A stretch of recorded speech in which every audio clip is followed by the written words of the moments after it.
जय हिंद प्यारे साथियों, स्वागत है आप सभी का। आइए शुरुआत करते हैं आज के सेशन की। आज हम लोग कुछ महत्वपूर्ण प्रश्नों को आज कवर करने वाले हैं और ये सिलेबस जो होगा वो आपका झारखंड करंट अफेयर से संबंधित होगा, है ना। तो बता दें कि आज हम लोग डिस्कस करने वाले हैं, ये खोटा क्लासेस नहीं होने वाला है। ये हम लोग बात कर रहे हैं झारखंड करंट अफेयर्स के कुछ महत्वपूर्ण प्रश्नों को हम लोग कवर कर रहे हैं। हो सकता है कि कुछ सवाल ये आपको पुराने सवाल लगे, लेकिन ये सवाल अपने आप में काफ़ी अच्छे सवाल हैं।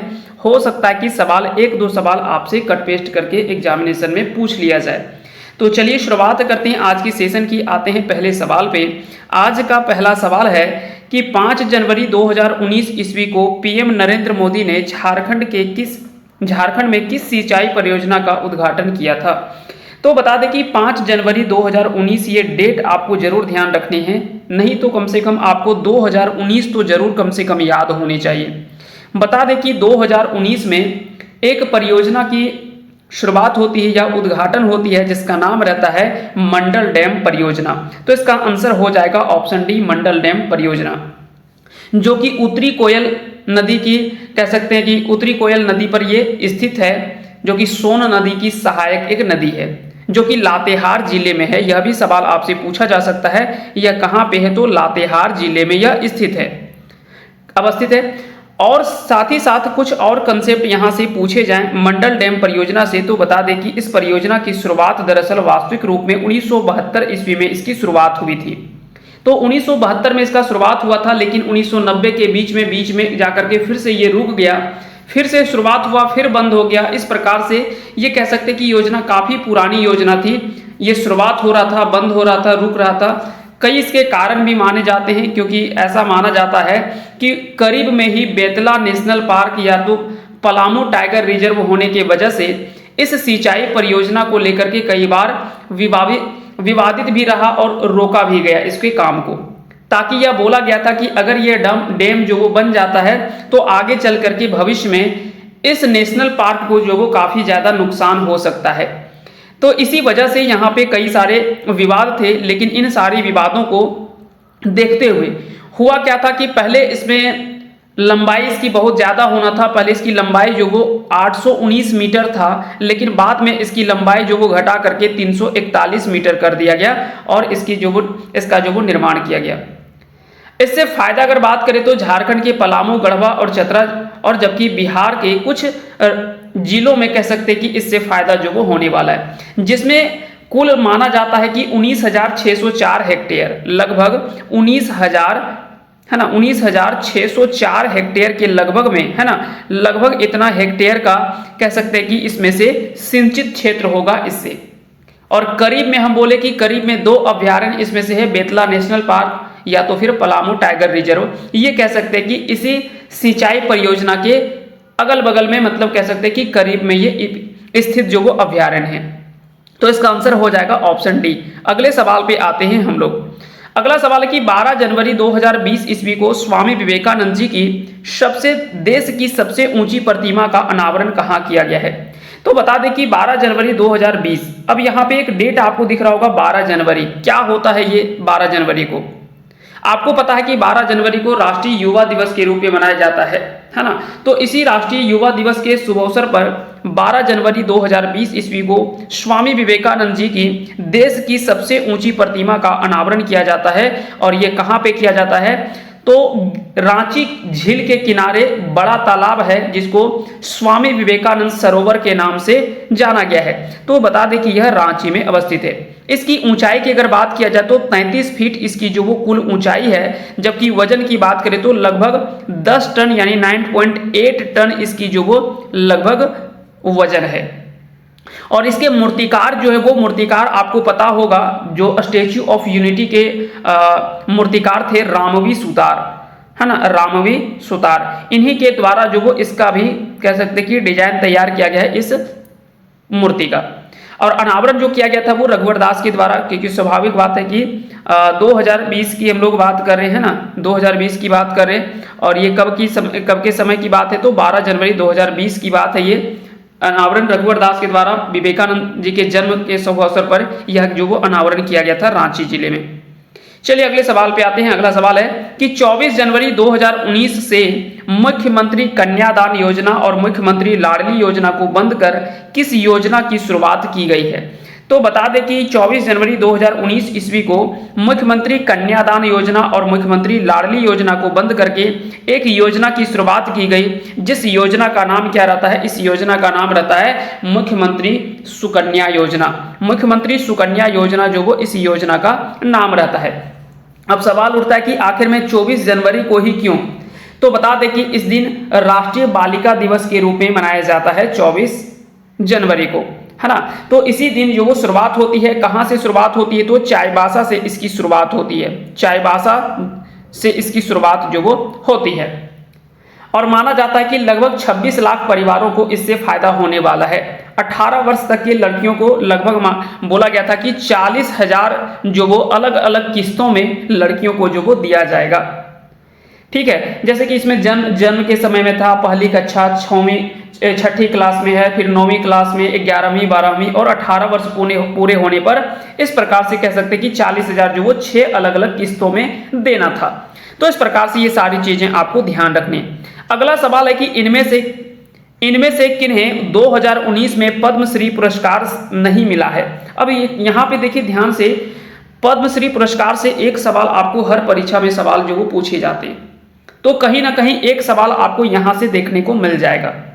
2019 में पद्मश्री अवार्ड की बात करें झारखंड से, तो यहाँ पे आपको ध्यान रखना है जमुना टुडू, बुलू इमाम और एसबी मुखर्जी, यानी ये तीनों व्यक्ति को जो वो इस पुरस्कार से सम्मानित किया जा चुका है। जबकि करिया मुंडा की बात करें तो बता दें कि करिया मुंडा को 2019 में पद्म भूषण पुरस्कार से सम्मानित किया गया है। तो याद रखेंगे, करिया मुंडा को 2019 में पद्म भूषण पुरस्कार से सम्मानित किया गया है। किससे? पद्म भूषण पुरस्कार से सम्मानित किया गया है। तो ये चीजें आपको ध्यान रखनी है। बाकी के जमुना टुडू जो कि पर्यावरणविद है, पर्यावरण से संबंधित है।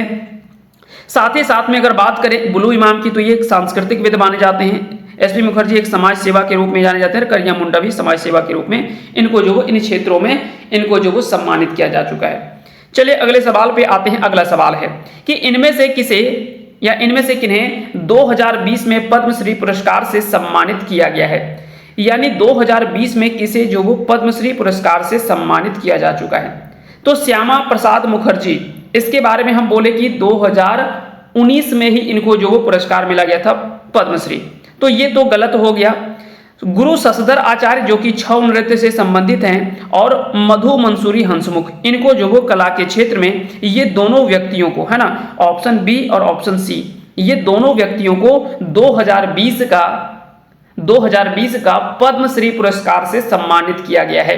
अगर बात करें गुरु शशधर आचार्य की, तो ये सरायकेला के निवासी हैं, है ना। गुरु शशधर आचार्य की अगर बात करें तो ये सरायकेला निवासी हैं और पेशा से ये कह सकते हैं कि एक छऊ नृत्य के गुरु माने जाते हैं। वही मधु मंसूरी हंसमुख की बात किया जाए तो मधु मंसूरी हंसमुख जो वो नागपुरी गीतों के राजकुमार के रूप में विख्यात है। कौन है? नागपुरी गीतों के राजकुमार माने जाते हैं ये, है ना। इस उपनाम से इनको जो वो जाना जाता है। तो हो सकता है कि सवाल में आपसे पूछ लिया जाए कि नागपुरी गीत के राजकुमार जिनका 2020 में पद्मश्री पुरस्कार से सम्मानित किया जा चुका है। खोटा पढ़ाते पढ़ाते आदत हो गया है, इस सवाल में यहाँ पे भी खोटा ही बोला जा रहा है ना। तो आदत थोड़ा सा होता है, जब आप उन चीज़ों पर ढल जाते हैं पूरे उस रास्ते में, तो कह सकते हैं कि बीच बीच में कभी कभी आपको दिक्कत होता है ना। खैर कोई बात नहीं, धीरे धीरे सभी चीज़ें जो वो अच्छे से हो जाएगा। तो याद रखेंगे, नागपुरी गीतों के राजकुमार के रूप में जाने जाते हैं मधु मंसूरी हंसमुख। और अगर इनके बारे में बात करें तो यह रांची से संबंधित है। 2011 में इनको जो वो झारखंड रत्न से भी सम्मानित किया जा चुका है। 2011 में इन्हें झारखंड रत्न से भी सम्मानित किया जा चुका है। तो ये सारी चीजें आपको ध्यान रखनी है। आगे बढ़ते हैं, आते हैं अगले सवाल पे। अगला सवाल जो होगा, ये सवाल केवल आपके लिए कह सकते हैं कि याद करने के लिए सवाल आपके लिए शामिल किया गया है ना। ये सवाल आपसे कोई जानकारी नहीं लेना है मुझे, ये सवाल केवल आपको बताने के लिए सवाल जो वो लाया गया है। अगर हम लोग बात करें कि पद्मश्री पुरस्कार विजेता और एक तरफ वर्ष दे रखा है, बता दें कि मुकुंद नायक ये जाने माने चर्चित व्यक्ति के रूप में जाने जाते हैं झारखंड के, तो इनको जो वो पद्मश्री मिला है पद्मश्री पुरस्कार जो मिला है वो कब मिला है, 2017 ईस्वी में इनको जो वो पद्मश्री पुरस्कार से सम्मानित किया गया है ना। इस प्रकार से क्या है कि चीजें आपको ध्यान रखने होंगे, यहां से भी सवाल आपसे परीक्षा में पूछे जा सकते हैं। इसके अलावे अगर हम लोग बात करें, आगे हम लोग बढ़ते हैं, है ना। अब हम लोग आगे बात करते हैं। आगे जब बढ़ेंगे 2017 में हम लोगों ने देख लिया कि 2017 में किसे जो वो मिला है, तो बलवीर दत्त भी एक थे, है ना। एक और नाम आपको याद रखना है, बलवीर दत्त। बलवीर दत्त इनको भी जो वो 2017 में पद्मश्री पुरस्कार से सम्मानित किया गया था। और एक मुकुंद नायक, मुकुंद नायक की अगर बात करें तो ये फोक सिंगर के रूप में जाने जाते हैं, है ना।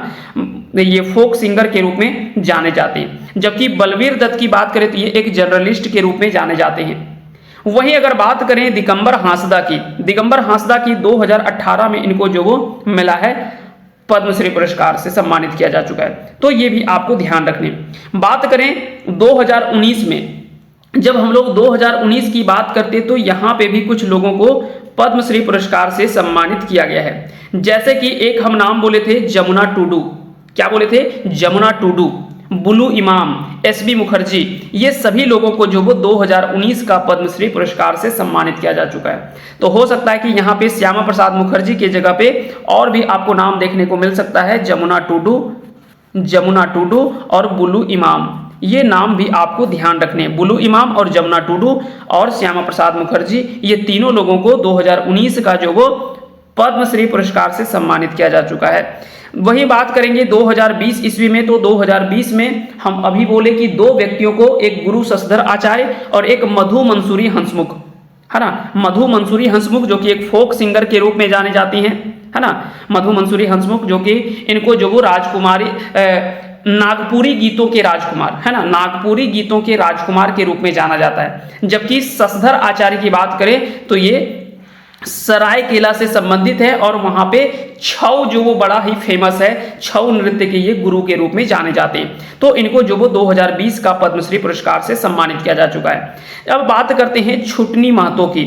जब हम लोग बात करते हैं 2021 की, तो 2021 में बता दें कि समाज सेवा के लिए छुटनी महतो को, है ना, छुटनी महतो को जो वो समाज सेवा को लेकर के इनको जो वो सम्मानित किया जा चुका है। हो सकता है कि यह सवाल आपके एग्जामिनेशन में या आने वाले समय में पूछा जा सकता है। यह एक सोशल वर्कर है और इनको जो वो 2021 में पद्मश्री पुरस्कार से सम्मानित किया जा चुका है। गिरधारी राम गोंझू, अगर बात करें गिरधारी राम गोंझू की, तो इन्हें 2022 का पद्मश्री पुरस्कार से सम्मानित किया जा चुका है। गिरधारी राम गोंझू को, गिरधारी राम गोंझू की बात करें तो ये लिटरेचर से संबंधित है। हो सकता है कि सवाल यहां से भी पूछ लिए जाए, ये लिटरेचर से संबंधित है। क्लियर हो गया। उसके बाद में जो इंपॉर्टेंट, सबसे ज्यादा इंपॉर्टेंट है वो आपका 2023 वाला है, जेनम सिंह सोय। जेनम सिंह सोय के बारे में अगर बात करें तो ये भी लिटरेचर और एजुकेशन से संबंधित हैं और हो भाषा से संबंधित इन्होंने कई सारे महत्वपूर्ण रचनाएं की है और इन्हीं योगदान को देखते हुए इनको 2023 का पद्मश्री पुरस्कार से जो वो इन्हें सम्मानित किया जा चुका है। तो हो सकता है कि अगर आने वाले एग्जामिनेशन में आपको सवाल पूछ लिया जाए कि झारखंड से 2023 में किन्हें जो वो पद्मश्री पुरस्कार से सम्मानित किया जा चुका है, तो जेनम सिंह सोय इसका जो वो सही आंसर हो जाएगा। तो इस प्रकार से चीजें आपको ध्यान रखने हैं। बता दें कि झारखंड में अभी तक 3 लोगों को पद्म भूषण पुरस्कार से सम्मानित किया गया है। 3 लोगों को पद्म भूषण पुरस्कार से सम्मानित किया जा चुका है। एक जो वो 2010 में एक सोशल एक्टिविस्ट थे जिनका नाम था शैलेश कुमार बंदोपाध्याय, है ना। शैलेश कुमार बंदोपाध्याय को 2010 का पद्म भूषण पुरस्कार जो वो इनको मिला था। वहीं धोनी की अगर बात करें तो महेंद्र सिंह धोनी को 2018 में पद्म भूषण पुरस्कार से सम्मानित किया गया था। जबकि 2019 में हम बोले कि करिया मुंडा को जो वो इस पुरस्कार से सम्मानित किया जा चुका है, जो कि एक पॉलिटिशियन के रूप में भी जाने जाते हैं और साथ ही साथ में ये फॉर्मर कह सकते हैं कि डिप्टी स्पीकर भी थे। 15वीं लोकसभा के ये डिप्टी स्पीकर भी के रूप में जाने जाते हैं करिया मुंडा को, है ना। तो इस प्रकार से 2019 में इनको जो वो पद्म भूषण मिला था। तो 3 लोगों को झारखंड से पद्म भूषण पुरस्कार जो वो अभी तक सम्मानित किया जा चुका है। वहीं अगर बात करते हैं हम लोग पद्मश्री की, तो पद्मश्री कई लोगों को अभी तक सम्मानित किया जा चुका है। तो इसकी लिस्ट तो कह सकते हैं कि एक लंबी लिस्ट है। चलिए आगे बढ़ते हैं, आते हैं अगले सवाल पे। अगला सवाल यहाँ पे मिलान करने के लिए कुछ इस प्रकार से दे रखा है कि सही सुमेलित करें। यहाँ पे दे रखा है कि एक तरफ छुटनी महतो यानी एक तरफ पुरस्कार विजेता है और एक तरफ है संबंधित क्षेत्र, यानी ये किस क्षेत्र से संबंधित है। तो छुटनी महतो हम बोले कि ये समाज सेविका के रूप में जानी जाती है, समाज सेवा से जुड़ी हुई है। अगर बात करें गुरु शशधर आचार्य की, तो गुरु शशधर आचार्य के बारे में अभी बोले कि ये छऊ नृत्य से संबंधित है, यानी कला और नृत्य से संबंधित है। जबकि गिरधारी राम गौंझू की बात करें तो ये साहित्य के क्षेत्र से संबंधित है, जबकि जमुना टुडू जो वो पर्यावरणविद के रूप में जाने जाते हैं। तो इस प्रकार से अगर आप ध्यान से देखें तो 3 2 1 4 है ना, 3 2 4 1 जहां पे आपको दिख रहा है इसका जो वो सही आंसर हो जाएगा, यानी ऑप्शन बी इसका जो वो बिल्कुल सही आंसर हो जाएगा। अगले सवाल पे आते हैं। अगला सवाल है कि स्टैच्यू ऑफ उलगुलान का अनावरण झारखंड के किस जिले में की गई है। तो स्टैच्यू ऑफ उलगुलान की अगर बात की जाए कि स्टैच्यू ऑफ उलगुलान का जो अनावरण किया गया था वो कहां पे किया गया था, यह भी काफी अच्छे सवाल है। यह भी सवाल आपसे हो सकता है कि आने वाले एग्जामिनेशन में पूछा जा सकता है। तो बता दें कि दरअसल यह बुंडू रांची में स्थित रहा है, यानी इसका अनावरण किया गया है स्टैच्यू ऑफ उलगुलान का। अब बोलेंगे स्टैच्यू ऑफ उलगुलान आखिर में ये किसकी प्रतिमा है जिसका अनावरण किया गया है। तो उलगुलान शब्द से आपको पता चल रहा होगा कि ये बिरसा मुंडा जी की मूर्ति है, जिसका नाम रखा गया है स्टैच्यू ऑफ उलगुलान, जिसकी ऊंचाई अगर बात की जाए तो लगभग 150 फीट इसकी जो ऊंचाई है, और यह NH-33 रांची जमशेदपुर हाईवे में स्थित है। उलगुलान फाउंडेशन जो वो कह सकते हैं कि इसके संरक्षक के रूप में माने जाते हैं, है ना। तो ये सारी चीजें आपको ध्यान रखने हैं। उलगुलान फाउंडेशन इन्हीं के द्वारा इसका जो वो कह सकते हैं कि संरक्षक के रूप में, जिसमें से सुदेश महतो जी का भी योगदान जो वो इसमें से काफी बड़ा योगदान माना जाता है। चलिए आगे बढ़ते हैं, आते हैं अगले सवाल पे। अगला सवाल है कि 23 सितंबर 2018 को पीएम नरेंद्र मोदी द्वारा झारखंड में किस योजना की शुरुआत की गई है ना। किस योजना की जो वो शुरुआत की गई है 23 सितंबर 2018 को। हो सकता है कि यह लग रहा होगा कि 2018 का करंट अफेयर पूछ सकता है क्या। देखिए कोई भी सवाल पूछ सकता है, जरूरी नहीं है कि आपको केवल नए करंट अफेयर ही पूछे जाए। ये कुछ ऐसे कह सकते हैं कि टॉपिक है, हो सकता है कि सवाल यहां से पूछ लिया जाए। तो याद रखेंगे यह आयुष्मान भारत योजना कुछ महत्वपूर्ण योजना है जो कि जुड़े हुए सवाल आपसे पूछे जा सकते हैं, और ये सेंट्रल लेवल का कह सकते हैं कि योजना है, इसीलिए यह जो वो इंपॉर्टेंट बनता है, सवाल आपसे यहां से पूछा जा सकता है। केवल कुछ नहीं याद हो तो कम से कम इतना जरूर याद रखिए कि 2018 में इस योजना की जो वो शुरुआत होती है, और इसका नाम जो वो आयुष्मान भारत यानी PMJAY इस नाम से जाना जाता है। इसको मोदी केयर भी नाम दिया गया, इसको मोदी केयर के नाम भी दिया गया था। 1 फरवरी 2018 को इसी योजना की कह सकते हैं कि केंद्रीय बजट में आयुष्मान भारत की घोषणा की गई थी। 1 फरवरी 2018 को, है ना, 1 फरवरी 2018 को इसकी घोषणा जो वो की गई थी। क्लियर हो गया। साथ ही साथ में आयुष्मान भारत की अगर बात करें तो ये विश्व की सबसे बड़ी सरकारी स्वास्थ्य बीमा योजना के रूप में जाना जाता है। साथ ही साथ में एक और आपको इंपॉर्टेंट चीज आपको ध्यान रखना है, नेशनल हेल्थ प्रोटेक्शन स्कीम, राष्ट्रीय स्वास्थ्य सुरक्षा योजना NHPS। ये कुछ वर्ड हैं जो कि आपको याद रखने, यहां से फुल फॉर्म भी हो सकता है कि पूछा जा सकता है।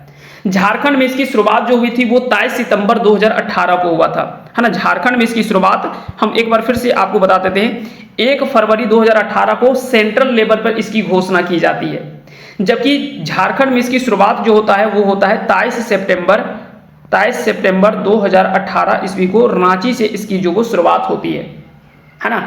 और ये सारी चीजें आपको ध्यान रखने, बाकी के बहुत ज्यादा यहाँ पे इसमें ध्यान रखने योग्य बातें नहीं है। अगले सवाल पे आते हैं। अगला सवाल है कि झारखंड राज्य की पहली महिला पायलट कौन बनी है। तो झारखंड राज्य की पहली महिला पायलट जो बनी है उसका नाम क्या है, नाम है ईसा सहाय। तो इसका आंसर हो जाएगा ऑप्शन सी, ईसा सहाय जो वो झारखंड की पहली महिला पायलट जो वो बनी हुई है। और कुछ दिन पहले एक लिस्ट और भी जारी हुआ था 2020 में, जिसमें से हेमंत सोरेन को जो वो 12वां स्थान प्राप्त हुआ था पूरे देश में, कह सकते हैं कि प्रभावशाली भारतीय व्यक्तियों के लिस्ट में जो वो 12वां स्थान मिला था हेमंत सोरेन को। हो सकता है कि सवाल ये पुराना है लेकिन पूछ लिया जाए। अगला सवाल है कि किस राज्य ने कुड़ुख को आधिकारिक भाषा का दर्जा दिया है, यानी किस राज्य सरकार ने जो वो कुड़ुख भाषा को जो वो आधिकारिक भाषा का दर्जा जो वो दिया है। अब सवाल उठता है कि आखिर में ये कुड़ुख भाषा जो वो किसकी भाषा है। तो बता दें कि कुड़ुख भाषा जो वो बंगाल सरकार ने, पश्चिम बंगाल सरकार ने कुड़ुख भाषा को आधिकारिक भाषा के रूप में जो वो दर्जा दिया है। तो इसका आंसर हो जाएगा ऑप्शन सी। अगला सवाल है, ये काफी इंपॉर्टेंट सवाल है, हो सकता है कि आपके आने वाले एग्जामिनेशन में ऐसे सवाल देखने को मिल जाए। 5 बार चाईबासा के सांसद और 4 बार विधायक रहे बागुन सुम्बरई का निधन कब हुआ? तो इनका निधन जो वो कब हो गया था? तो देखिए, हो सकता है कि सवाल ये पुराना है, लेकिन इनसे जुड़े हुए सवाल आपसे पूछे जा सकते हैं। तो बात करें कि बागुन सुम्बरई के बारे में, तो बता दें कि झारखंड के गांधी के रूप में ये फेमस रहे हैं। झारखंड के गांधी के नाम से विख्यात बागुन सुम्बरई का जन्म 24 फरवरी 1924 ईस्वी को पश्चिमी सिंहभूम जिले के, कह सकते कि एक गांव का नाम था भूता, उसी गांव में इनका जो वो जन्म हुआ था, है ना। तो याद रखेंगे, मुफस्सिल थाना पश्चिमी सिंहभूम के भूता गांव था, वहीं पे इनका जो वो जन्म होता है। और इनकी खासियत ये कि 22 वर्ष की उम्र में ये गांव के मुंडा बन गए थे, यानी गांव के प्रधान बन गए थे। साथ ही साथ में एक चीज और भी, कई सारे फैक्ट इनसे जुड़े हुए हैं, इतने सारे इंपॉर्टेंट फैक्ट है इनसे कि कह सकते हैं कि जितना बताएंगे वो कम ही होगा। पहले तो हम आंसर बता देते हैं कि इनका निधन जो वो कब हुआ है। तो इनका जन्म हम बता दिए कि इनका जन्म जो हुआ है वो 24 फरवरी 1924 को हुआ था, है ना। 24 फरवरी 1924 ईस्वी को इनका जो वो जन्म हुआ था और 22 जून 2018 को इनका जो वो निधन हो गया है, 22 जून 2018 ईस्वी को। साथ ही साथ याद रखेंगे, जयपाल सिंह मुंडा के बाद इन्होंने जो वो झारखंड पार्टी की कमान संभाली थी। सुम्बरई के नेतृत्व वाली झारखंड पार्टी ने 1969 के चुनाव में बिहार में जो वो 6 सीटों पर जीत जो वो दर्ज प्राप्त किया था। 1989 में अगर बात करें 1989 की, तो 1989 में या उससे पहले जो वो अपराजय नेता की थी छवि इनकी। तो 1989 से पहले कह सकते हैं कि ये अपराजय, मतलब कभी हारे ही नहीं थे। उससे पहले जो भी लगातार जो वो इन्होंने जीत दर्ज की थी। वर्ष 1999 में ये बिहार के लालू यादव की सरकार में कैबिनेट मंत्री भी बने थे बागुन सुम्बरई, और झारखंड के पहले विधानसभा उपाध्यक्ष चुने गए थे बागुन सुम्बरई को 24 अगस्त 2002 ईस्वी को। यह भी सवाल जो वो पूछा जाता है। तो ये सारी चीजें आपको ध्यान रखनी है। हालांकि कह सकते हैं कि कुछ इनसे जुड़े हुए कुछ ऐसे सवाल जो वो काफी ज्यादा फेमस रहा इनसे जुड़ा हुआ। एक तो पहला आपको ध्यान रखना है कि ग्राम मुंडा रहने के दौरान इन्होंने 4 पीढ़ के 138 गांवों को वर्ष 1945 में फॉरेस्ट विभाग को 1 आना मालगुजारी नहीं देने का एक आह्वान किया था, और अंग्रेज शासन के खिलाफ जो वो इन्होंने जबरदस्त एक आंदोलन चलाया था, जो कि काफी ज्यादा फेमस भी हुआ था।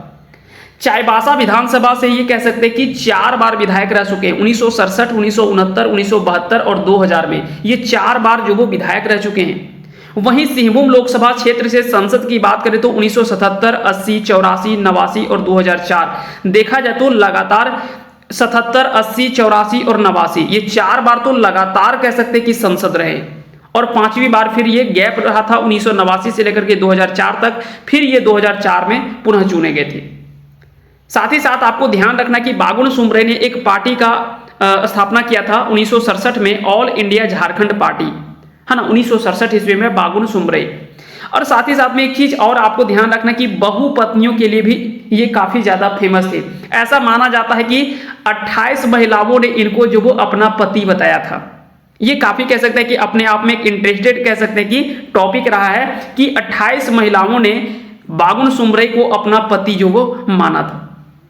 1967 में ऐसा माना जाता है कि 910 रुपए में ये एक जो वो 1967 में 910 रुपए में इन्होंने जो जीता था चुनाव। ऐसा माना जाता है कि मात्र 910 रुपए खर्च करके इन्होंने जो वो चुनाव जीता था, जिसमें से 125 रुपए में वो अपना साइकिल भी बेच दिए थे। और ये पैसा जुटाने के चक्कर में, है ना, अपने पैसा को जुटाने के लिए 125 रुपया में ये अपना एक साइकिल भी इन्होंने जो वो बेच दिया था। तो कुछ इस तरह से कह सकते हैं कि कई सारे फैक्ट जो वो पूछे जाते हैं। हो सकता है कि सवाल आपसे यह पूछ लिया जाए कि ऑल इंडिया झारखंड पार्टी की स्थापना बागुन सुम्बरई के द्वारा किस वर्ष किया गया था? तो 1967 ईस्वी में जो वो इसकी स्थापना की गई थी। यह भी सवाल आपको ध्यान रखने हैं। आगे बढ़ते हैं, आते हैं हम लोग अगले सवाल पे। शहीद ग्राम विकास योजना की शुरुआत राज्य सरकार ने किस गांव से की थी? तो शहीद ग्राम विकास योजना की शुरुआत बता दें कि इस योजना की शुरुआत झारखंड सरकार ने उलिहातू गांव से इसकी शुरुआत जो वो की थी। तो इसका आंसर क्या हो जाएगा? Option C, Ulihatu. अब सवाल पूछा जाए कि उलिहातू है क्या, तो बता दें कि उलिहातू जो वो बिरसा मुंडा जी के जन्म स्थली को जाना जाता है। इसकी शुरुआत जो वो 17 सितंबर 2017 ईस्वी को अमित शाह के द्वारा किया गया था। खूंटी जिले के अमर शहीद बिरसा मुंडा के गांव हैं उलिहातू, वहीं से इसकी शुरुआत जो वो की गई थी शहीद ग्राम विकास योजना की। हो सकता है कि सवाल यहां से पूछ लिया जाए। अब सवाल यह भी बन सकता है कि इसका उद्देश्य क्या था। तो हमारे देश के लिए शहीद हुए हैं उनके नामों को, उनके घरों या गांवों को विकसित करना, यह इसका जो वो उद्देश्य था। हालांकि कह सकते हैं कि उतना ज्यादा तो ये योजना बाद में चल करके उतना फेमस हुआ या नहीं हुआ, ये तो देखने वाली बात है। अगले सवाल पे आते हैं। झारखंड विधानसभा 2020 के प्रोटेम स्पीकर के रूप में, है ना, किसे नियुक्त किया गया था? अब देखिए, इस प्रकार के सवाल जो वो परीक्षा में पूछा गया है आने वाले समय में भी। हो सकता है कि आपको आने वाले एग्जामिनेशन में भी यह सवाल जो वो आपसे पूछ लिया जाए। तो इस प्रकार से यहां से सवाल जो वो पूछे जाते हैं, है ना। हो सकता है कि सवाल अगर आपसे पूछ लिया जाए कि झारखंड विधानसभा 2020 के प्रोटेम स्पीकर जो वो किसे नियुक्त किया गया था, तो बता दें कि इसका आंसर जो हो जाएगा वो ऑप्शन सी, यानी स्टीफन मरांडी को जो वो चुना गया था। स्पीकर अगर बात किया जाए स्पीकर की, तो अभी स्पीकर जो वो रविंद्रनाथ महतो है, ये तो आपको पता है। केंद्र में बता दें कि राष्ट्रपति व राज्यसभा में राज्य में जो वो राज्यपाल अल्पकाल के लिए जो वो नियुक्त करता है प्रोटेम स्पीकर को। हो सकता है कि सवाल प्रोटेम स्पीकर से संबंधित आपसे सवाल में पूछा जाए कि प्रोटेम स्पीकर होता क्या है। तो बता दें कि केंद्र में राष्ट्रपति व राज्य में राज्यपाल जो वो अल्पकाल के लिए नियुक्त करते हैं। एक अध्यक्ष कह सकते हैं कि नियुक्त करता है एक अध्यक्ष के रूप में, और इसे ही कहा जाता है प्रोटेम स्पीकर या सामयिक अध्यक्ष भी इसे कहा जाता है। तो ये सारी चीजें आपको तो पता ही होगा, हालांकि कुछ चीजें हम बता देना चाहेंगे यहाँ पे। अमूमन माना जाता है कि लोकसभा व विधानसभा के वरिष्ठ सदस्य को जो वो प्रोटेम स्पीकर जो वो बनाया जाता है।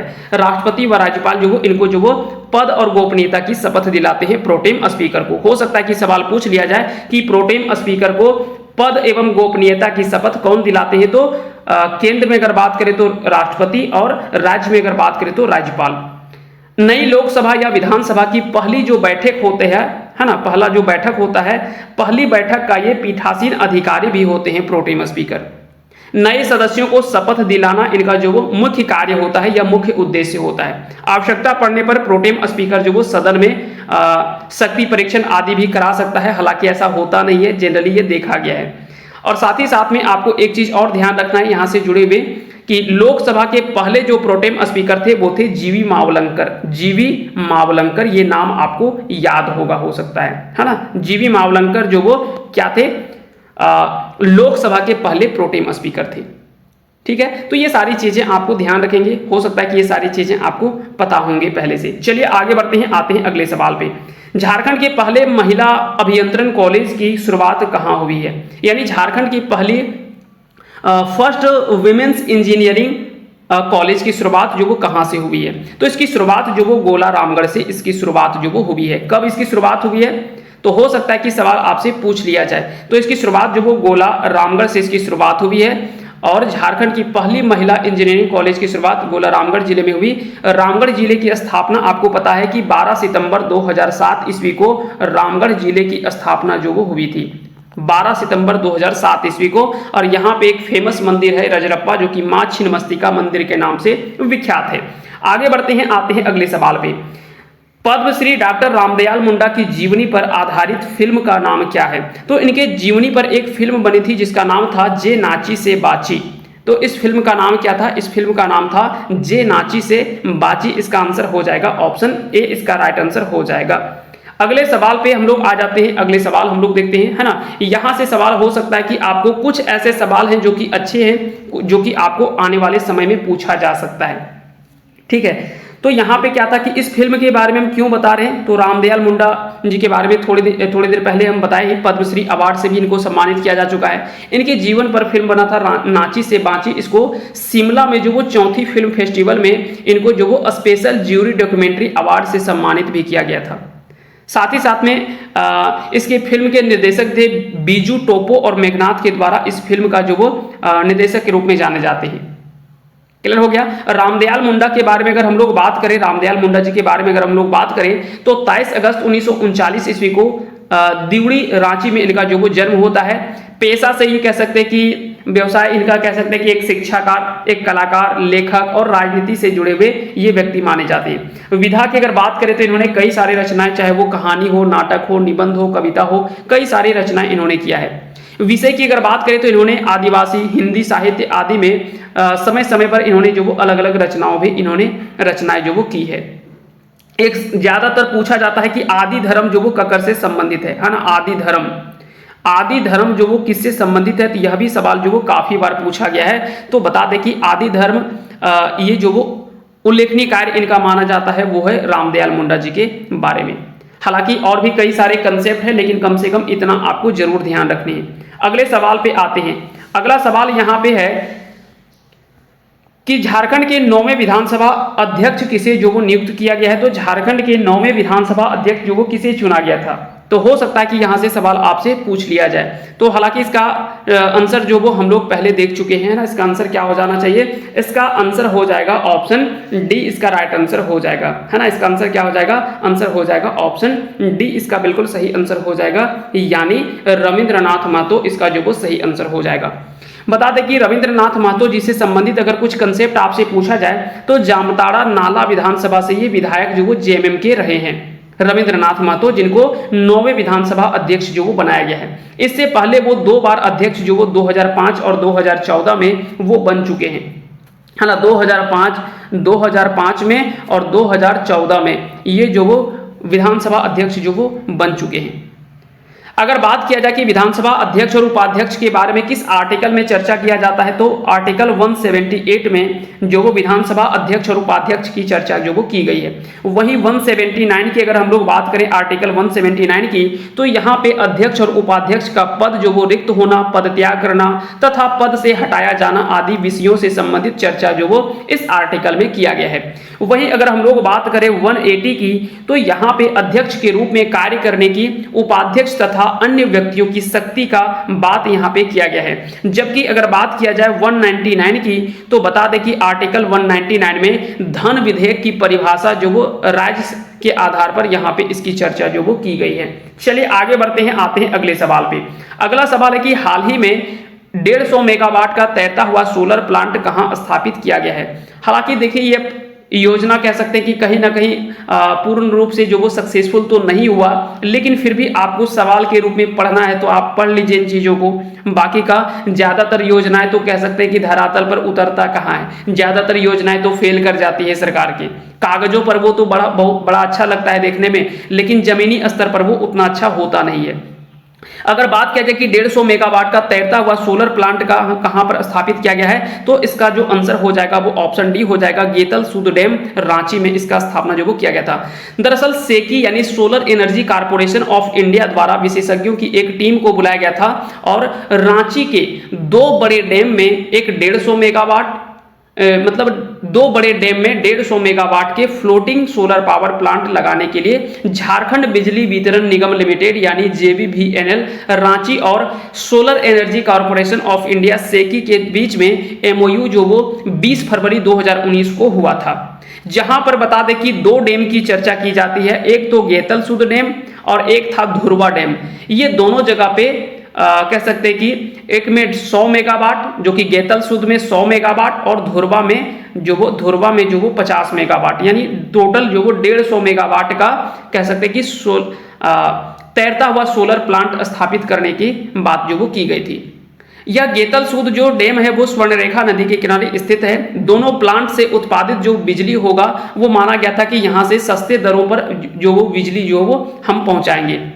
अगर आपसे सवाल में पूछा जाए कि दुनिया का सबसे बड़ा तैरता हुआ सोलर प्लांट जो वो कहाँ पर स्थित है, तो देखिए कुछ दिन पहले हम पढ़े थे कि चीन के अनहुई प्रांत में जो वो दुनिया का सबसे बड़ा तैरता हुआ सोलर प्लांट था चीन में, चीन का अनहुई प्रांत था, एक जगह का नाम वहां पे था। हो सकता है कि अगर वर्तमान में कुछ चीजें जो वो अपडेट हुए होंगे तो नहीं बता सकते, लेकिन हम कुछ दिनों तक पहले तक ये पढ़े हुए हैं, है ना। चलिए आगे बढ़ते हैं, आते हैं अगले सवाल पे, क्योंकि करंट अफेयर का एक ऐसा विषय है जो कि हमेशा अपडेट मांगता है। अगर आप अपडेट नहीं रहेंगे तो चीजें जो वो बदलता रहता है। झारखंड के आइकॉनिक, है ना, झारखंड के आइकॉनिक ट्राइबल म्यूजियम का निर्माण कहां किया जाएगा? तो झारखंड में आइकॉनिक ट्राइबल म्यूजियम का निर्माण जो वो कहां किया जाएगा? तो इसका निर्माण करने की बात जो की गई वो रांची में की गई, है ना। झारखंड की राजधानी रांची में आइकॉनिक ट्राइबल म्यूजियम का निर्माण जो वो किए जाने की बात की गई। अगले सवाल पे आते हैं। अगला सवाल है, बिरसा हरित ग्राम योजना के तहत पहले चरण में कितने रुपए व्यय किए जाएंगे? तो इसके तहत में कुल मिलाकर के 660 करोड़ खर्च किए जाने की बात जो वो की गई थी, है ना। तो इसका आंसर क्या हो जाएगा? आंसर हो जाएगा ऑप्शन डी, इसका राइट आंसर हो जाएगा। बता दें कि आपको खेल और खिलाड़ियों से कुछ जुड़े हुए कंसेप्ट आपको जरूर ध्यान रखने हैं। जैसे कि एक नाम यहां पे आपको हम लिख रहे हैं निक्की प्रधान, एक नाम हम लिख रहे हैं सलीमा टेटे। कुछ ऐसे खिलाड़ी हैं जिनके बारे में आपको जरूर नाम याद रखने। कुछ दिन पहले एक ब्लाइंड क्रिकेट को लेकर के एक व्यक्ति की चर्चा की गई थी जो कि काफी ज्यादा चर्चित रहा था। हो सकता है कि वहां से जुड़े हुए सुजीत मुंडा नाम था, उनसे जुड़े हुए सवाल भी जो वो पूछे जा सकते हैं। तो कुछ ऐसे टॉपिक होते हैं जो कि जुड़े हुए, कह सकते हैं कि हाईलाइटेड टॉपिक होते हैं, उन टॉपिक को आपको जरूर ध्यान रखना चाहिए। यहां से जुड़े हुए सवाल जो वो पूछे जाते हैं। अगर बात करें निक्की प्रधान की, तो यह बता दें कि कुल मिलाकर के कई बार सवाल यहां से पूछा भी जाता है ना। यहां से कई बार सवाल जो वो पूछा भी गया है। तो हॉकी खिलाड़ी है दोनों, ये निक्की प्रधान और सलीमा टेटे, ये दोनों क्या है? झारखंड की प्रसिद्ध हॉकी खिलाड़ी हैं। निक्की प्रधान जो वो, इनको अर्जुन पुरस्कार 2020 के लिए नामित भी किया गया था। अगर दीपिका कुमारी की बात करें तो वो तीरंदाजी से संबंधित है। सलीमा टेटे जो वो हॉकी की ये डिफेंडर हैं, और निक्की प्रधान जो वो मिडफील्डर हैं हॉकी में ये मिडफील्डर के रूप में। अगर बात करें निक्की प्रधान की, तो इनका संबंध जो वो खूंटी से है। इनका संबंध कहां से? खूंटी जिले से है। जबकि सलीमा टेटे की बात करें तो इनका संबंध जो वो सिमडेगा जिले से है, सिमडेगा जिले से है। यह सवाल जो वो कई बार पूछा जाता है एग्जामिनेशन में। हो सकता है कि ऐसे सवाल आपसे आने वाले परीक्षा में पूछ लिए जाए, तो इन चीजों को आपको जरूर ध्यान रखनी है। बाकी के हम पहले बता दें, इसका आंसर क्या हो जाएगा? 660 करोड़ हो जाएगा। बिरसा हरित ग्राम योजना के तहत पहले चरण में कुल कितने रुपए खर्च करने की बात की गई थी? 660 करोड़ रुपए, जिससे बोला गया था कि पहले वर्ष में लगभग 40 लाख पौधे जो वो लगाए जाएंगे और 3 करोड़ मानव कार्य दिवस का सृजन इससे जो वो हो पाएगा। अब कितना हो पाया ये तो भविष्य में देखने वाली बात होगी। चलिए अगले सवाल पे आते हैं। अगला सवाल यहाँ पे है कि सोहराय व कोहबर से संबंधित निम्नलिखित कथनों में से कौन सा सही है? अब सोहराय और कोहबर की अगर बात करें, है ना, सोहराय और कोहबर की अगर बात करें हम लोग, तो यहां से जुड़े हुए कंसेप्ट आपको ध्यान रखने। कोहबर और सोहराय कला जो वो हजारीबाग झारखंड की 2 प्रमुख लोक कला है, इसके बारे में आपको ध्यान रखने। चित्रकला जो वो मानव सभ्यता के विकास को दर्शाता है और मूल रूप से दोनों चित्रकला में नैसर्गिक रंगों का प्रयोग जो वो किया जाता है, ये आपको पता चल गया। साथ ही साथ में आपको एक चीज और याद रखना है, सोहराय व कोहबर कला किसी भी श्रेणी में झारखंड को मिलने वाला पहला जीआई टैग भी है। अब बोलेंगे कि साल तो बताए नहीं कि किस वर्ष यह जीआई टैग मिला था, तो बता दें कि यह वर्ष जरूर आप याद रखिएगा, 2020 ईस्वी में जीआई टैग जो वो प्राप्त हुआ था। तो इस प्रकार से सवाल आपसे आने वाले एग्जामिनेशन में पूछा जा सकता है। साथ ही साथ में नीलांबर पीतांबर जल समृद्धि योजना, इसकी शुरुआत जो वो कुछ दिन पहले हुआ था। साथ ही साथ में पोटो हो खेल विकास योजना की शुरुआत जो वो कुछ दिन पहले हुई थी। ये सभी चीजें आपको ध्यान रखने, यहां से हो सकता है कि सवाल आपसे पूछ लिया जाए। तो इसका आंसर हो जाएगा ऑप्शन डी, ये सभी। देश का पहला सौर ऊर्जा से संपन्न सरकारी न्यायालय कौन सा बन गया है? तो बता दें कि देश का पहला सौर ऊर्जा से संपन्न सरकारी न्यायालय कौन सा था? तो इसका आंसर हो जाएगा खूंटी जिला न्यायालय। इसका आंसर हो जाएगा ऑप्शन डी, इसका बिल्कुल जो वो सही आंसर हो जाएगा। चलिए आगे बढ़ते हैं, आते हैं अगले सवाल पे। झारखंड का आड्रे हाउस का नाम बदलकर क्या रखा गया है? तो बता दें कि कुछ दिन पहले ही झारखंड का आड्रे हाउस, है ना, आड्रे हाउस का नाम जो वो बदल दिया गया था। तो हो सकता है कि सवाल इसको बताने के पहले हम एक सवाल और यहां पे हम बताना चाहेंगे कि देश का सबसे बड़ा वार मेमोरियल पार्क का निर्माण जो किया गया है वो कहां पे किया गया है? तो बता दें कि झारखंड की राजधानी रांची में देश का सबसे बड़ा वार मेमोरियल पार्क का स्थापना जो वो किया गया है? तो हो सकता है कि सवाल अगर आपसे पूछ लिया जाए कि देश के सबसे बड़े वार मेमोरियल पार्क का निर्माण जो वो कहां पे किया गया है, तो झारखंड की राजधानी रांची में जो वो किया गया है। हो सकता है कि यह सवाल आपसे पूछ लिया जाए आने वाले एग्जामिनेशन में। अब हम लोग बात करते हैं इस सवाल की। कहता है कि झारखंड में, है ना, झारखंड का आड्रे हाउस का नाम बदल करके जो वो क्या रख दिया गया है? अब पहला तो सवाल ये बनता है कि आखिर में आड्रे हाउस है क्या? तो राजधानी रांची स्थित एक ऐतिहासिक आड्रे हाउस का निर्माण किया गया था। ये निर्माण किया गया था 1854 ईस्वी में। कब किया गया था? इसका निर्माण जो किया गया था वो 1854 ईस्वी में इसका निर्माण किया गया था। छोटा नागपुर के डिप्टी कमिश्नर थे जिनका नाम था हेनिंगटन, है ना। तो बता दें कि छोटा नागपुर के उस समय के डिप्टी कमिश्नर 1854 में डिप्टी कमिश्नर थे छोटा नागपुर के, उन्हीं हेनिंगटन के द्वारा ही गौथेल कला शैली, हो सकता है कि यह सवाल आपसे पूछ लिया जाए, गौथेल कला शैली, इस शैली में जो वो कह सकते हैं कि इस भवन का निर्माण जो वो किया गया था, जहां पे ब्रिटिश शासन खत्म होने के बाद में शीतकालीन सत्र भी चला करता था।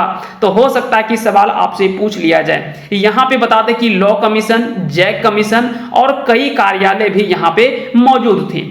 इसके साथ ही बता दें कि गवर्नर हाउस को सेक्रेटरिएट भी यहां पर स्थापित किया गया था। यह जो वो धरती आबा भगवान बिरसा मुंडा के केस की सुनवाई जो वो यहाँ और सजा से भी जुड़ी हुई बातें जो वो यहाँ पर किया गया था। तो हो सकता है कि सवाल अगर आपसे पूछ लिया जाए कि बिरसा मुंडा जो भगवान या धरती आबा जो बिरसा मुंडा है, उनके केस की सुनवाई जो वो कहाँ पे हुआ था, तो इसी आड्रे हाउस में इसकी सुनवाई जो वो हुई थी, और जहां से कह सकते हैं कि सजा से जुड़े हुए बातें यहाँ पे किया गया था। तो ऐसे सवाल में कह सकते हैं कि हो सकता है कि सवाल आपसे जो वो आने वाले सवाल में पूछ लिया जाए। झारखंड विभाजन के पूर्व में बता दें कि यह बिहार के ग्रीष्मकालीन राजधानी थी, तो यह जो वो राज्य सचिवालय के रूप में भी कार्य करता था। 30,000 वर्ग फीट में यह फैला हुआ है, और यह भवन का कह सकते कि वर्तमान में आर्ट गैलरी के रूप में जो वो कार्य कर रहा है। ठीक है, तो हो सकता है कि सवाल यहां से पूछ लिया जाए। चलिए अब हम लोग बात करते हैं इसका नाम बदल करके क्या किया गया है। तो बता दें कि रांची स्थित आड्रे हाउस का नाम बदलकर 2 अक्टूबर 2018 ईस्वी को, नाम डेट याद रखिएगा 2 अक्टूबर 2018 ईस्वी को। आपको डेट से ही लग रहा है कि कहीं ना कहीं गांधी जी से जुड़े हुए बातें होनी चाहिए। तो राष्ट्रपिता महात्मा गांधी स्मृति भवन इसका जो वो नाम कर दिया गया। तो हो सकता है कि सवाल आने वाले एग्जामिनेशन में आपको पूछ लिया जाए, तो इसका आंसर हो जाएगा ऑप्शन डी। अगला सवाल है कि झारखंड के पहले महिला यूनिवर्सिटी का निर्माण कहां पर किया जा रहा है? तो झारखंड के पहले महिला यूनिवर्सिटी का निर्माण कहां पर किया जा रहा है? तो बता दें कि इसका आंसर हो जाएगा ऑप्शन डी, सिद्धगोड़ा जमशेदपुर। फरवरी 2019 में इसका अनाउंसमेंट होता है कि झारखंड की पहली महिला यूनिवर्सिटी का निर्माण जो वो सिद्धगोड़ा जमशेदपुर में किया गया। 18 एकड़ भूमि में यह फैले हुए इस यूनिवर्सिटी का निर्माण लगभग 89 करोड़ की लागत से, है ना, लगभग 89 करोड़ की लागत से बन रही है। और राज्य सरकार, इसमें से बोला गया कि राज्य सरकार जो वो इसमें 56 करोड़ लगभग देगा, 56 करोड़ राज्य सरकार के द्वारा दिया जाएगा, और लगभग 33 करोड़ जो वो कौन देगा? केंद्र सरकार देने वाली है। तो इस प्रकार से ये सारी चीजें आपको ध्यान रखनी है। एक सवाल और आपको ध्यान रखना है, एक डेट हम आपको बता देते हैं, ये डेट आपको जरूर याद रखनी चाहिए। 23 सितंबर 2018 ईस्वी को रांची से आयुष्मान भारत योजना की शुरुआत हुई थी। इसमें से हो सकता है कि सवाल पूछ लिया जाए कि झारखंड की पहली लाभार्थी कौन थी? तो झारखंड की पहली लाभार्थी का नाम था पूनम महतो, जो कि सरायकेला खरसावां से संबंधित थे। तो आयुष्मान भारत से जुड़े हुए सवाल भी आपको जरूर ध्यान रखने। अगला सवाल है कि पुस्तक शिखर को छूते ट्राइबल्स के लेखक कौन है? तो बता दें कि शिखर को छूते ट्राइबल्स, यह जो पुस्तक लिखा गया है वो संदीप मुरारका के द्वारा लिखा गया है, और द्रौपदी मुर्मू जो उस समय राज्यपाल थी झारखंड की, उनके द्वारा जो इस पुस्तक का विमोचन जो वो किया गया था। अब हम लोग आगे बढ़ जाते हैं, आते हैं अगले सवाल पे। अगला सवाल है, काफी इंपॉर्टेंट सवाल है, हो सकता है कि सवाल आपको यह सवाल जो वो आने वाले एग्जामिनेशन में देखने को मिल जाए। सवाल है कि झारखंड के नए प्रतीक चिन्ह में किसका चित्र अंकित नहीं है? अब देखिए यहां से ध्यान से अगर आप चीजों को देखें तो यहां पे बोला रहा कि किसका प्रतीक चिन्ह उपस्थित नहीं है? तो हाथी, सोरा चित्रकारी, पलाश फूल या साल वृक्ष, इसमें से किसका जो वो पिक्चर अंकित नहीं है? तो बता दें कि यहाँ पे अगर बात करें हम लोग, तो हाथी की तो यहाँ पे झारखंड का ये राजकीय पशु के रूप में जाना जाता है, तो इसका चित्र तो अंकित है। सौरा चित्रकारी का भी चित्र जो वो अंकित है। पलाश फूल का भी चित्र जो वो अंकित है। साल वृक्ष का चित्र यहाँ पे अंकित नहीं है। इसका आंसर जो वो डी गलत हो जाएगा, यानी डी साल वृक्ष का चित्र अंकित नहीं है। नए जो हमारे प्रतीक चिन्ह बने हैं झारखंड के।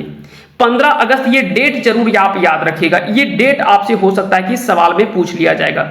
15 अगस्त 2020 ईस्वी को प्रभावी हुआ यह, जिसमें से 24 हाथी जो कि ऐश्वर्य और समृद्धि का प्रतीक माना जाता है, 24 पलाश के फूल जो कि सौंदर्य का प्रतीक माना जाता है, और 24 सौरा चित्रकारी जो कि राज्य के सांस्कृतिक विरासत का परिचायक के रूप में दिखाया गया है। वहीं पे यहाँ पे अशोक स्तंभ को भी स्थान दिया गया है इस प्रतीक चिन्ह में, जो कि राष्ट्र का प्रतीक चिन्ह को भी कह सकते हैं कि राज्य के प्रतीक चिन्ह में शामिल किया गया है। साथ ही साथ में यहाँ पे हरे रंग का प्रयोग जो किया गया है वो राज्य की हरियाली, वन संपदा आदि की संपन्नता को दर्शाता है, और यह जो वो खुशहाली और समृद्धि को भी दर्शाता है। तो इस प्रकार से नए चित्रकारी से संबंधित ये सारी चीजें आपको ध्यान रखनी है। आगे बढ़ते हैं, आते हैं अगले सवाल पे। अगला सवाल है कि हाल ही में हाजी हुसैन अंसारी का निधन हुआ, उन्हें झारखंड कैबिनेट में किस मंत्री का पद जो वो दिया गया था?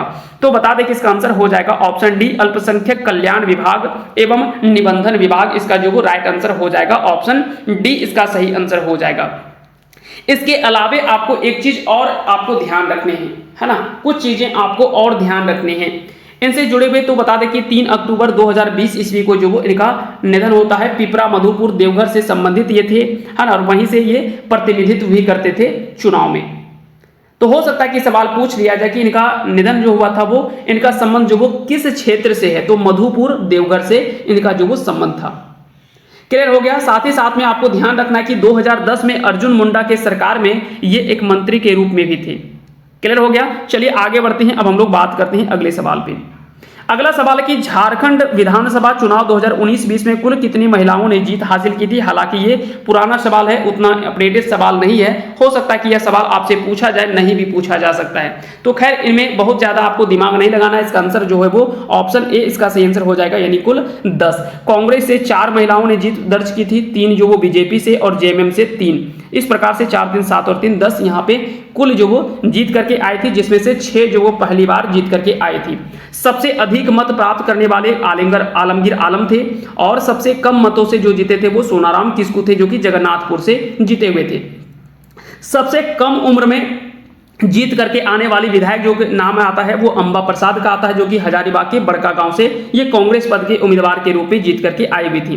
जबकि सबसे अधिक उम्र के विधायक के रूप में रामेश्वर उरांव को माना जाता है, जो कि 72 वर्ष की उम्र में लोहरदगा से ये कांग्रेस के पद से उम्मीदवार से ये विधायक जो वो बने हुए थे। तो इस प्रकार से कुछ जुड़े हुए कंसेप्ट हैं। खैर इन चीजों को आप लोग ध्यान रखिएगा। अगले सवाल पे हम लोग बात करते हैं, मानव तस्करी पर बनी फिल्म घुमकुड़िया के निर्देशक कौन है? तो बता दें कि मानव तस्करी के ऊपर में एक फिल्म बना था घुमकुड़िया, और यह फिल्म जो वो काफी ज्यादा चर्चित भी रहा था। तो नंदलाल नायक के द्वारा जो वो इस पिक्चर को जो बनाया गया था, निर्देशक के रूप में जाने जाते हैं। तो इसका आंसर हो जाएगा ऑप्शन डी। अगले सवाल पे आते हैं। अगला सवाल है कि 12 सितंबर 2019 को प्रधानमंत्री किसान मानधन योजना की शुरुआत पीएम नरेंद्र मोदी द्वारा कहां से की गई? अब हो सकता है कि यह सवाल आपसे आने वाले एग्जामिनेशन में पूछ लिया जाए कि 12 सितंबर 2019 को प्रधानमंत्री किसान मानधन योजना जो वो इसकी शुरुआत जो वो पीएम नरेंद्र मोदी द्वारा कहां से की गई थी? तो इसका आंसर हो जाएगा प्रधानमंत्री किसान मानधन योजना की शुरुआत झारखंड की राजधानी रांची से इसकी शुरुआत जो वो हुई थी।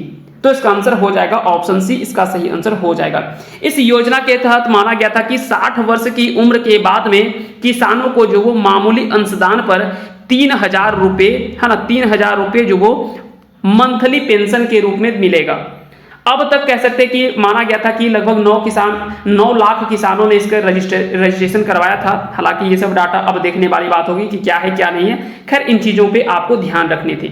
चलिए अब हम लोग आगे, तो कुछ यही सवाल थे। उम्मीद करते कि ये सारे सवाल आपको अच्छे लगे होंगे। साथ ही साथ में एक चीज और आपको ध्यान रखना है, अर्जुन अवार्ड से सम्मानित एक व्यक्ति थे जिनका नाम था माइकल किंडो। इनका निधन जो वो 31 दिसंबर 2020 ईस्वी को इनका जो वो निधन हो गया था, माइकल किंडो। और इनका संबंध जो वो किस खेल से था? तो यहां से सवाल हो सकता है कि आपसे पूछ लिया जाए। तो इनका संबंध जो वो हॉकी से रहा है। माइकल किंडो का संबंध जो वो किस खेल से रहा है? हॉकी से रहा है। बता दें कि माइकल किंडो का जन्म 20 जून 1947 को सिमडेगा जिला के कुरुडेग प्रखंड के बैघमा गांव में हुआ था। बैघमा गांव आपको नाम जरूर याद रखने है ना। बैघमा एक गांव था, इस गांव में इनका जो वो जन्म होता है। कब होता है? 20 जून 1947 को।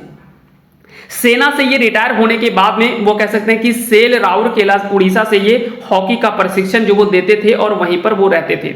1975 में विश्व कप हॉकी पदक विजेता में भारतीय टीम के ये सदस्य भी रहे हैं। 1975 के, है ना, 1975 के ये भारतीय हॉकी टीम के ये सदस्य के रूप में भी रहे हैं माइकल किंडो। जयपाल सिंह के बाद में बता दें कि ओलंपिक 1972 जो कि म्यूनिख में हुआ था, जर्मनी में, उसमें से माना जाता है कि खेलने वाले झारखंड के दूसरे हॉकी खिलाड़ी थे ये। तो इन्होंने, और साथ ही साथ में एक चीज और आपको ध्यान रखना है कि माइकल किंडो जो थे ये आयरन गेट के नाम से मशहूर थे। आयरन गेट के नाम से, है ना, आयरन गेट के नाम से, आयरन गेट के नाम से विख्यात थे। कौन? माइकल किंडो।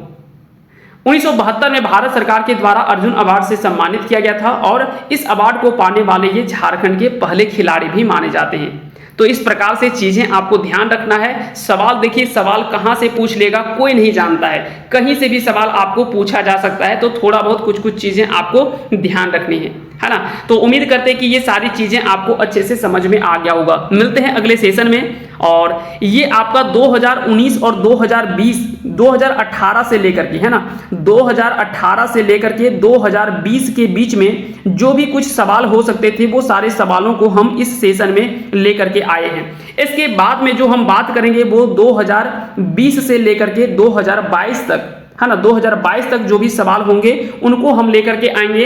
इसके बाद में फिर हम लोग बात करेंगे 2023 के कुछ महत्वपूर्ण सेशन की और कुछ करंट अफेयर की बात हम लोग करेंगे जो कि आने वाले एग्जामिनेशन में आपको सवाल यहां से पूछा जा सकता है। और कुछ ऐसे सवाल होंगे जो कि आपको जरूर पूछा जाएगा, तो वैसे सवालों को आप जरूर करके जाइएगा। चलिए फिलहाल के लिए इतना ही, मिलते हैं अगले सेशन में। तब तक के लिए आप सभी को बहुत बहुत धन्यवाद।